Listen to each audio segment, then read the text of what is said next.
Welcome to my video. Finish on left my golden Land Cruiser. I hope you enjoyed. So today I'll be changing my front wheel bearings.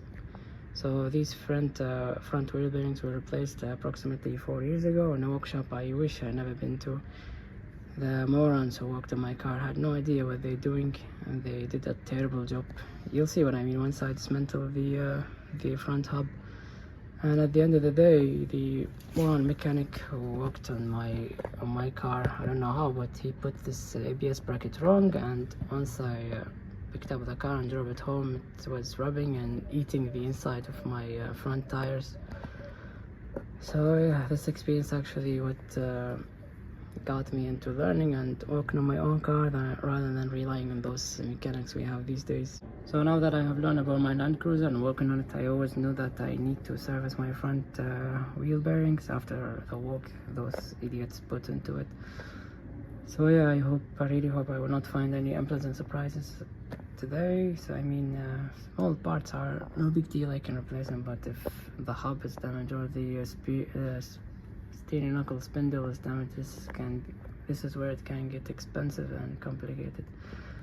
So yeah, let's get to it. So as always, safety first. Working on the wheel bearings is a messy job, so wear good gloves and use safety glasses. So the first step will be to jack the front of the car up and load on jack stands, and also obviously removing the tire. Always walk safely on your car, don't get yourself killed. I got 3 extra protection: a jack stand, bottle jack, and yeah, the tire under the car, just in case. You pass me that nut spinner flex? Here you go. Wait, what is that? So let's start by removing the brake caliper out of the way by first removing this bolt that holds the bracket for the hose. This bolt is 12mm.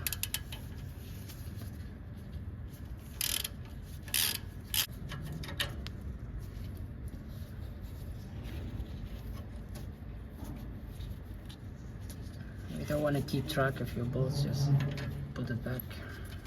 Next, put your key in the ignition, don't start the car, and turn the wheel all the way to the right so we can have access to remove these two 17mm bolts which hold the brake caliper on the hub.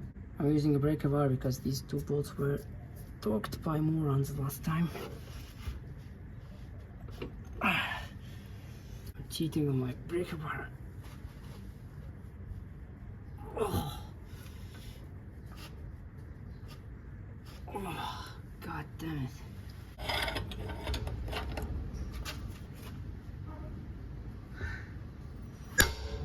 Jeez. Ooh. Okay, let's attempt the second one. Unreal.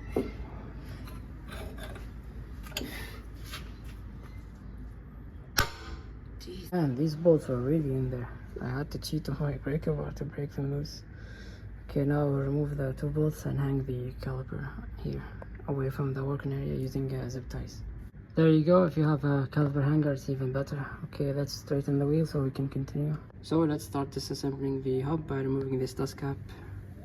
If you have a chisel or a screwdriver, you can beat around these edges to make the separation and take it off. Mine is already deformed by the idiot mechanic, so I don't think it will take much effort for me to remove it.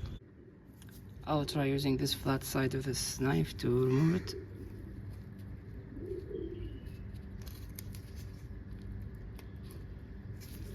There you go, it's already moving. With so little effort even.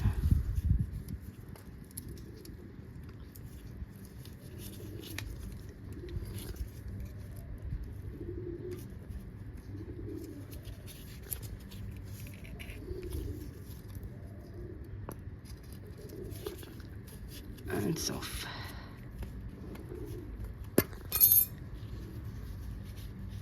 See how damaged it is. Next, the snap ring, and I think I already discovered the problem. You see the gap, which means the snap ring is bent, just like how I discovered the snap ring on the other side.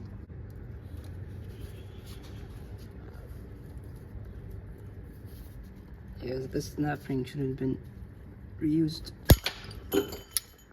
See the bend? Watch your eyes during this step, because as you saw, this can fly at you suddenly. Next, to loosen these 6 40mm nuts, I'm using a screwdriver to hold the hub for me.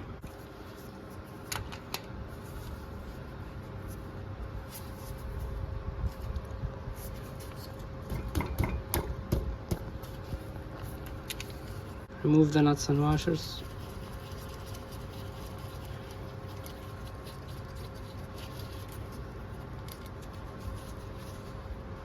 Next, my least favorite part of this job is to remove these cone washers. So take your nuts and screw them back on the studs to protect the threads, because we will hammer these studs to loosen these cone washers.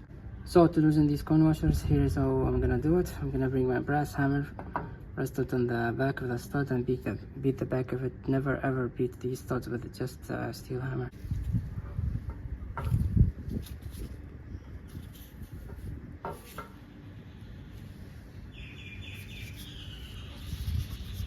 You will need to beat really hard on it.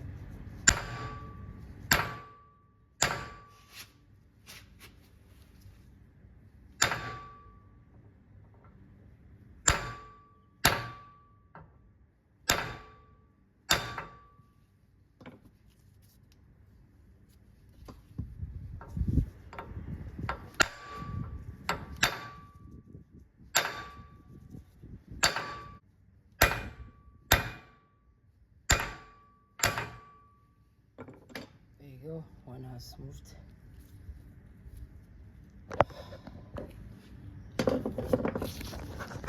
So you get the idea. You're gonna keep beating on them until they pop out like this. Here we go.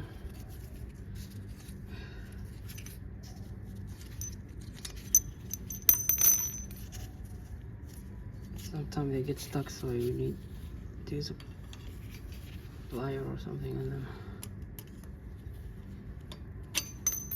So once you remove all the cone washers, this flint should slide out, but unfortunately for me, it's glued by silicone by those morons. So let me try to separate this and I will come back. Here we go.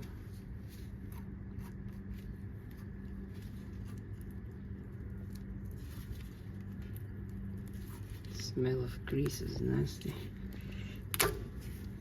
Look at the gasket, look at all this nonsense. Look at the condition of the nuts. So those morons don't use the right socket, they just put a screwdriver and a hammer and try to tighten this nut.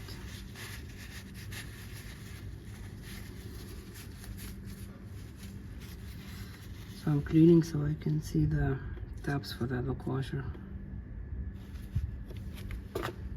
At least they did this right. Where is it? So I need to bend this tab back so I can remove this first lock nut. And would you look at that? You think these bearings were preloaded?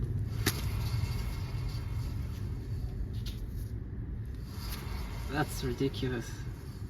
I better cut this short before I say anything bad to those.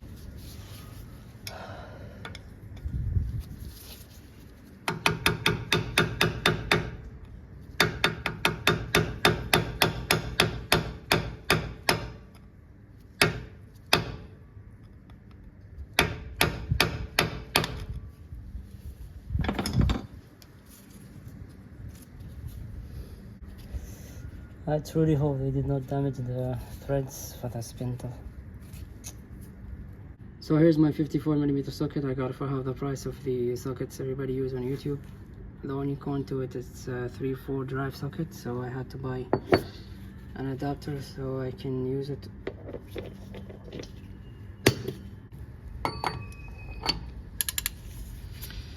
Here we go. That wasn't tight even.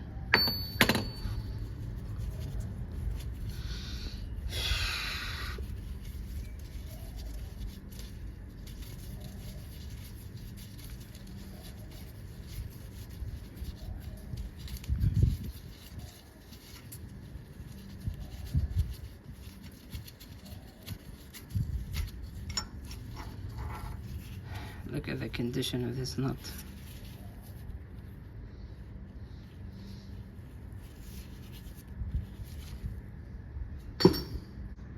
Okay, next I need to bend this tab slightly so I can remove this washer.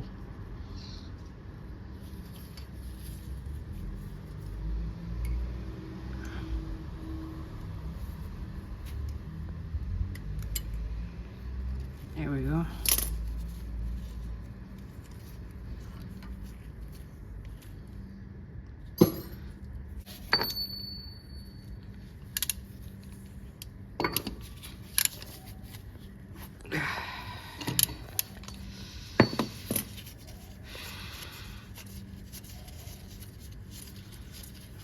That's a good sign.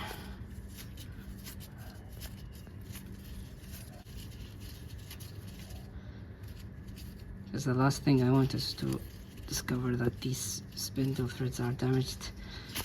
There's some resistance at the end, but that's fine.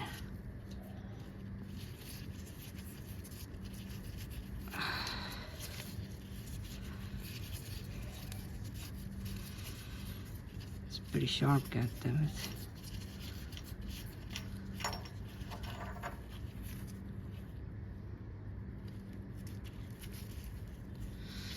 Yeah, we go to the garbage. Then we can remove this washer. It's stuck for some reason.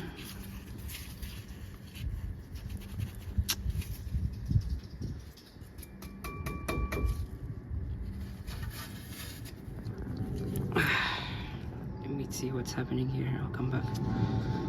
So here's what I discovered after cleaning this cheap and disgusting grease those idiots have used. This washer is keyed and now it's resting on the threads of this spindle because the bearings were too loose. Now that's really bad news. Anyway, I will try to solve this off camera or come back to continue. So in case someone else faces such difficulty, here's how I solved it. So I used this snap ring plier and I pushed this down and it came loose. Okay, now this washer should come out.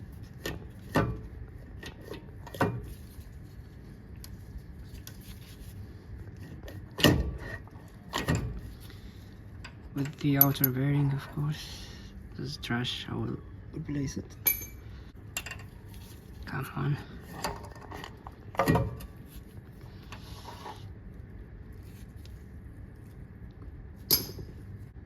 Then this whole hub will come out, so be ready because it's not bright. See the damage on the threads? Now when I did the passenger side, I did discover something similar and I was able to straighten these threads back enough where I can tighten the lock nut and torque these bearings. Because really the only option you have is to replace your entire steering knuckle, which is super expensive. So next, to remove the inner bearing and the seal, there's a popular way on YouTube where you put the hub back on the spindle and put one of these lock nuts back and then strike the whole hub outwards until the bearing break loose with the seal. Now I don't recommend using this way because it could potentially damage these threads, and if you do that you will not be happy, trust me. So instead I like to use a brass and beat the bearing from the inside, here, and then it will come out with the seal. So make sure to place your hub on a soft surface, don't do this on the ground or on the floor.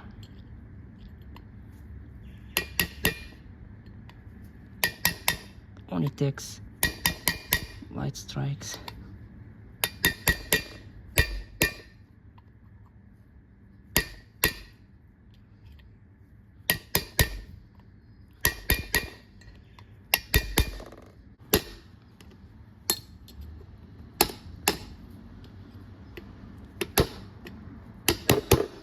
It's already out.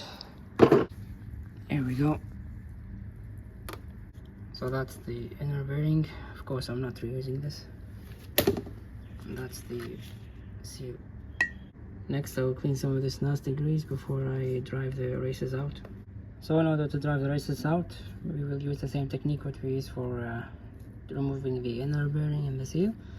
So you bring your brass drift and you will 2 strikes here, 2 strikes here, 2 strikes here, and 2 strikes here until the race drives out evenly. So keep striking and check your progress. You see it's starting to drive out. There we go. Took me less than a minute even to do it. So flip your hub and start working out the other race. Same, you will beat in these ridges here, and here, and down here, these 4 sides. You may need a long brass for this one. Here we go, the second race is out. This one took slightly longer time to drive out because it's deeper inside the hub. So if it does seal look something like this, the seal and gasket aren't sealing anymore, you may want to consider replacing them. It's only held by 4 bolts hiding under this gunk. So these 4 bolts are 12mm. You want good grip, so try to clean this some of this gunk. They shouldn't be tight if they're torqued from factory.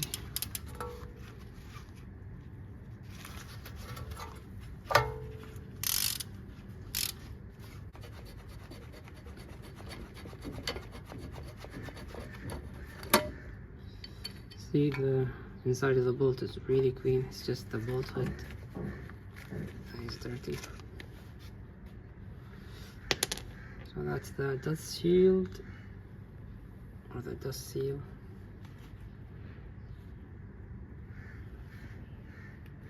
It's trash now. And that's the paper gasket. It's pretty much burned out. I just remove it with the whole dust shield right there. Now I can even see the condition of my ball joint. That's the lower. That's the tire. You see the boots already dead. That's the ABS sensor. Doesn't look happy. So next I'll clean everything as best as I can and check the condition of all the reusable parts and prepare for the reassembly next. So it was no fun, but I was able to straighten the threads back enough where I can replace the lock nut all the way. So I guess my steering knuckle is saved. Alright, let's start with the reassembly. If you see shiny parts, that's because I'm doing multiple jobs at a time. Anyway, here's what you need. This is the part number for the dust seal. That's the paper gasket. So first, you're gonna place your dust shield in this orientation. Only goes one way.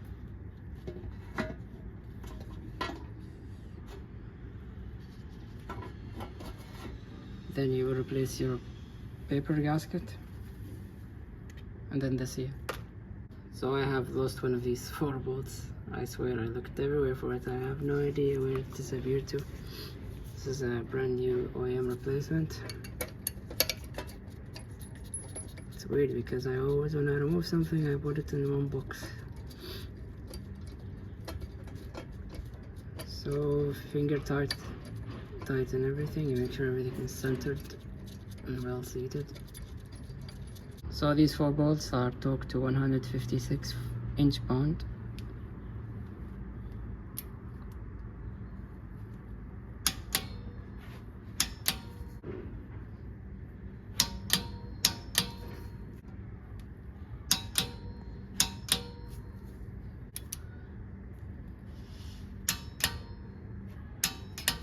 I remember when those idiots did my wheel bearing, they refused to drive the races at the workshop, and they say they will send it to a special machine shop with a special press tools to do it. Yeah, special tools my rear end. And what's hilarious is at the end of the day they bailed me for destroying my hub with a screwdriver and a hammer, obviously. Okay, so let's rebuild our hub so we can replace it back on the car. This is all the parts you need. This is the part number for the big bearing, this is for the small bearing, and this is for the oil seal. So take note, the new bearings comes with the new races. So I'll start driving the smaller bearing. So take your race and coat the sides with grease also inside. And then on this side you want it to face down. So I'm gonna use a seal driver. Here's the size. It sits perfectly on the seal or the race of the bearing. Then I'll strike with a hammer.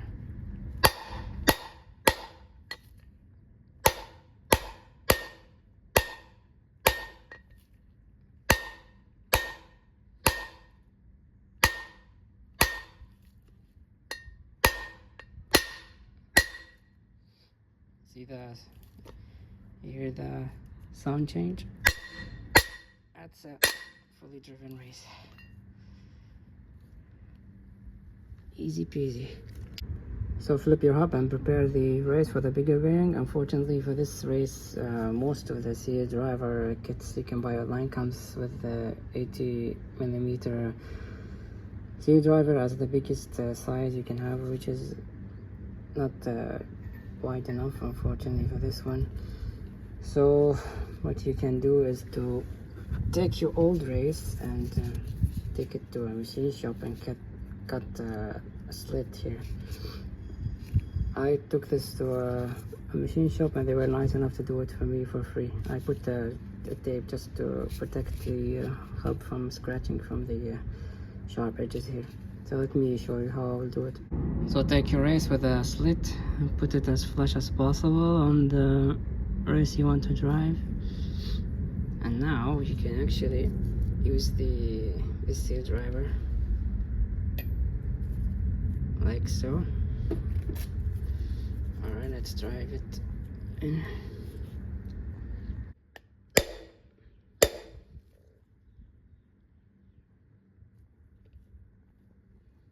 Pay attention to the sound change.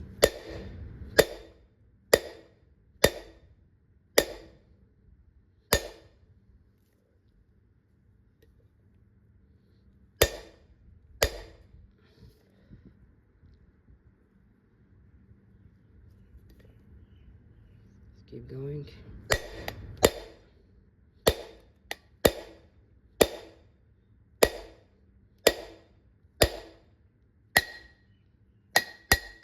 Here we go. That's a fully driven race.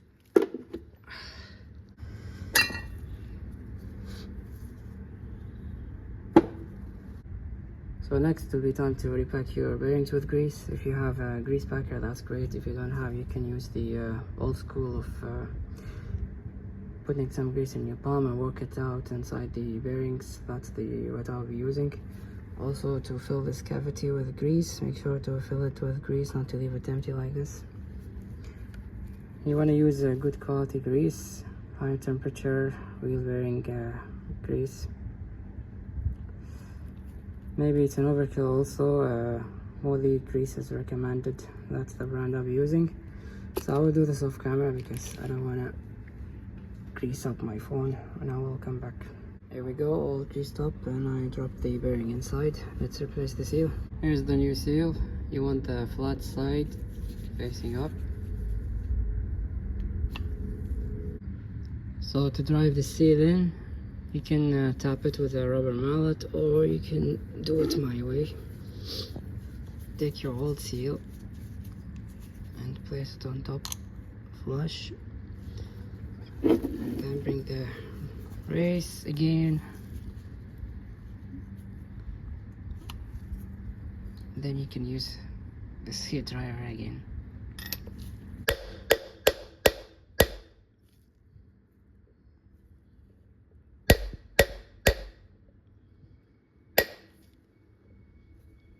Again, you want to pay attention to the sound change.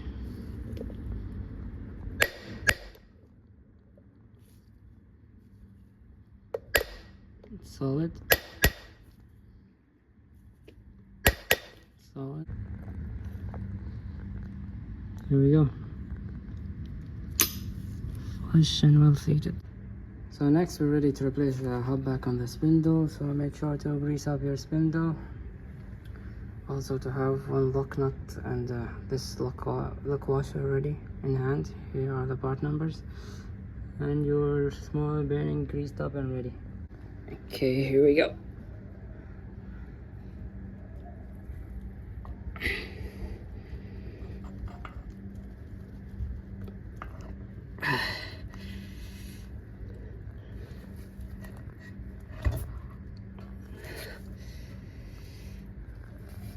Keep the weight of the hub supported. Then you bring your smaller bearing.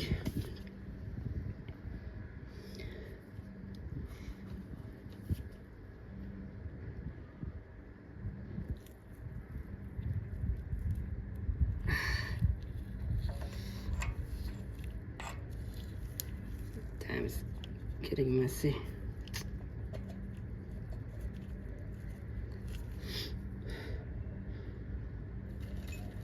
Then your lock washer, you want the flat side in. Place it under the groove.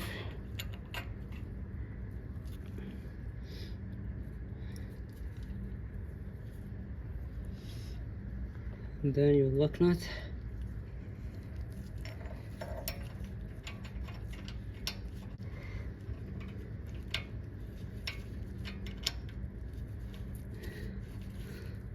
Here we go.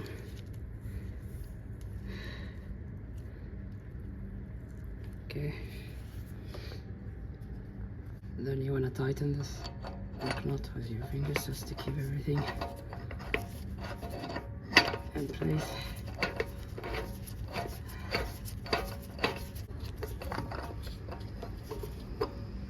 Okay, let me bring my torque wrench, I'll come back. So you want to start torquing this lock nut to 43 foot-pound.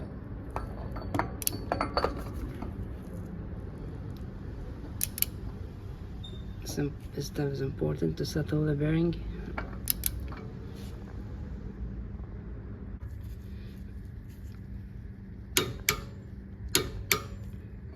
Okay, then you wanna spin the hub back and forth.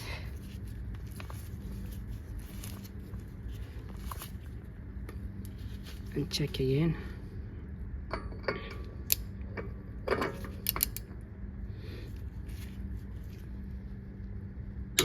See, that's how it moves. I'm gonna spin again. Back and forth.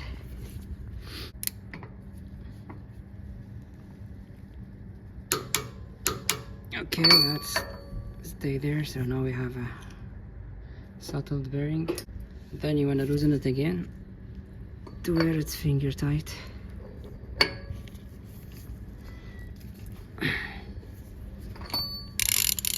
Okay, that's finger tight.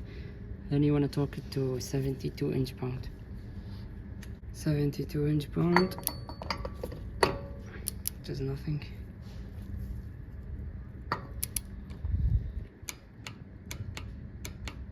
Pretty much it for now. So torquing the lock nut to 72 inch-pound is not enough according to the service manual. You will need to preload your bearings, so you will have to get something like a fish scale. I don't have a fish scale, but I have something like a digital scale, and I will use that. So you will hook it on one of the studs. You need to make sure the stud's sitting in the 12 o'clock position. Hook it up and then pull towards the front at a straight angle and see how much force it will require to move the hub. If it lies between 4.3 to 6.8 kilogram of force, then you are within spec. If not, you will come and tighten this lock nut a little bit more and try again. So it's a long and boring process. I will not film it, so once I'm done I will come back to continue. So something like this.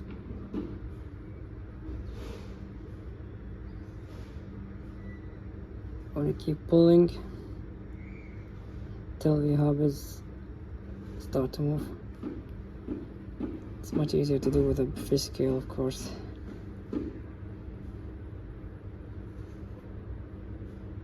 See how much force I'm putting on the hub, it's still not moving.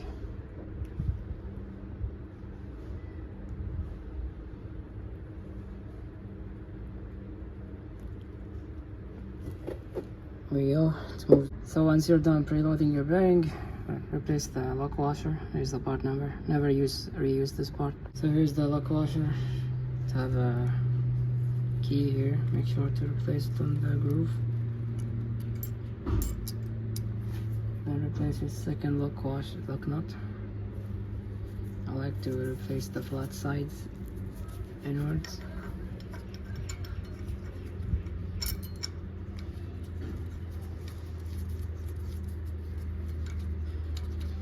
Okay, I'm gonna torque this to 47 foot-pound off camera. So after you torque the second lock nut to 47 foot-pound, you wanna double check your preload readings. If it's not within spec, you wanna remove this lock nut again and adjust as necessary. My advice to you, don't be like anal about it. It's a tedious process, to be honest. For me, I get different readings for every stud I put the scale on. Anyway, I'm happy with my preload, and now I'm gonna bend the best matching tabs here, one inwards and one outwards, and secure these bearings. Here we go, something like this. Doesn't have to be perfect. One is outwards to catch the lock nut on the out, one and inwards to catch the lock nut on the inside. This way your bearings will never come loose. So let me show you how a well preloaded bearing should feel like. See, it's not too hard to spin, it's not too loose. and definitely shouldn't be spinning like a wheel of fortune like you saw earlier in this video. And once you lower the car and start driving it, things will be loosened to some extent anyway. So next, to replace the gaskets and the flange. Unfortunately for me, my flange meeting surface here is destroyed by obviously an imbecile who couldn't forget how to remove the cone washer, so I bring a screwdriver obviously and try to force the flange out with the cone washers. I hope this will not cause a leak, because I'm not replacing my hull for this. Anyway, you might want to put some grease on the axle shaft here at the end. Here's the part number for the gasket. So replace your gasket, then replace your flange. It might fight you a little because here we go.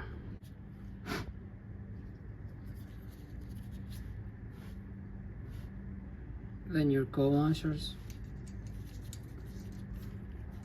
the narrower side to the inside obviously,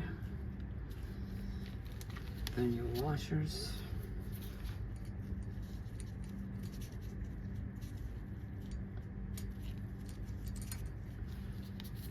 then the nut,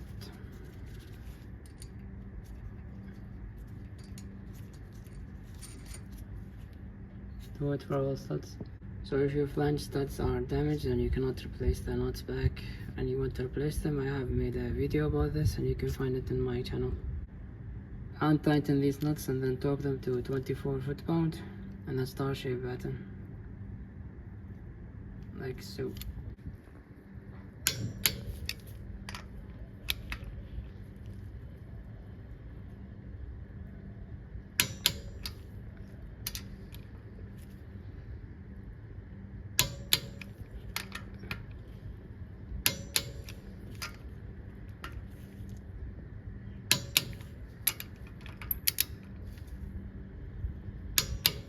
Here we go. So next you want to grab your axle, push it outward as much as possible, then refit the snap ring. So for the snap ring, Toyota gives you a variety of sizes. I bought them all just to show you guys. I got from B until G. B of course is the thickest and the G is the thinnest, and the one you want to use is the one that will fit the tightest on the axle. Let me show you what I mean. So this snap ring is size E. See, when I put it on the axle shaft at the end, there's this slight gap right there, see? So this snap ring is not the one for me. I will go a little thicker.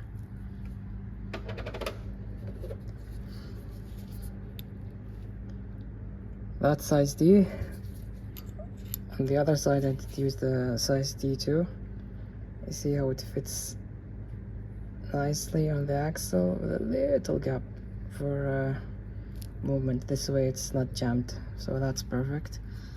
So D seems like the size that everybody uses. I used it for the passenger side, now I'm using it for the driver side.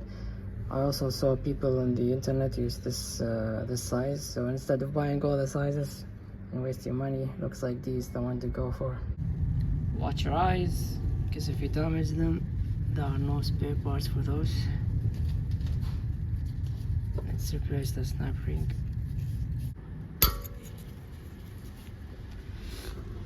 Darn, I really hate this.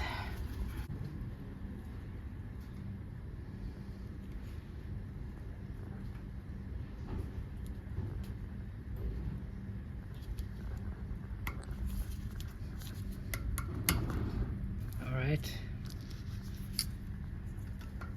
See, it's moving, that means it's not jammed. That's perfect.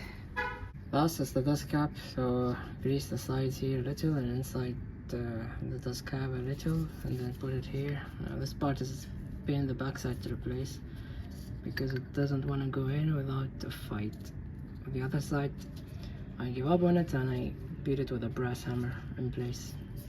So like so, I'm using a rubber mallet. Luckily this one is going in. Okay, last but not least, turn the wheel, replace your brake caliper, and place the 2 bolts and torque them to 90 foot-pound.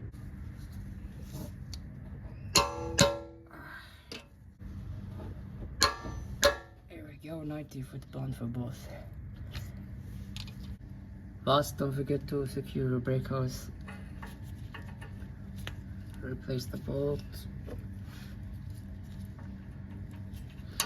and tighten it by heel.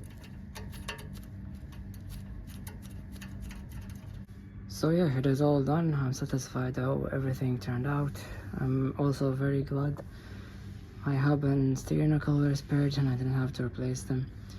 So, piece of advice for you Land Cruiser owners: if you wanna replace your wheel bearing, do not take your car to a random workshop. Take it to a Land Cruiser specialist or to the dealer. Otherwise you will end up like me, having to replace every single small part in your hub. So yeah, thanks for watching. Keep your Land Cruisers happy and don't forget to charge yourself. Bye.